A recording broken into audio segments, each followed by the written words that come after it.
Hi అండి.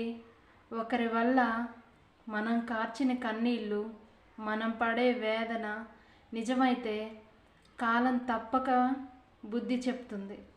కాస్త ఓపికగా చూడడమే మన వంతండి. ఒక ఆడది ఒంటరిగా బ్రతుకుతుంది అంటే దాని వెనకాల ఎవరో ఉన్నారు అని కాదు అర్థం. గుండె ధైర్యం ఎక్కువగా ఉంది అని అర్థం చేసుకో. ఇచ్చిన ప్రతి మనిషి మనవాళ్ళు అని అనుకోవడం పొరపాటు.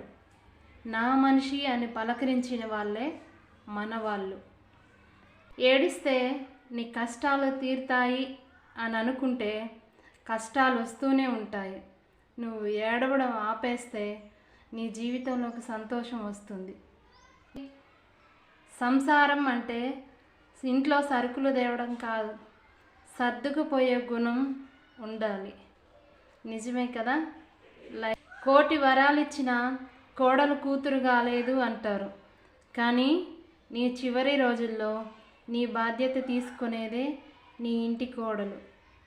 నిద్ర చాలా గొప్పది. వస్తే అన్నిటినీ మరిపిస్తుంది, హాయిని ఇస్తుంది. రాకపోతే బాధలన్నిటినీ బయటికి తెచ్చి ఏడిపిస్తుంది. దారి బాగుంటేనే ప్రయాణం బాగుంటుంది. తోడు బాగుంటేనే జీవితం అనే ప్రయాణం అద్భుతంగా ఉంటుంది. హాయ్ అండి. ఆడపిల్ల పుడితే తండ్రి ఎందుకు భయపడతాడో తెలుసా? కట్నం ఎలా ఇవ్వాలి అనే దాని గురించి కాదండి.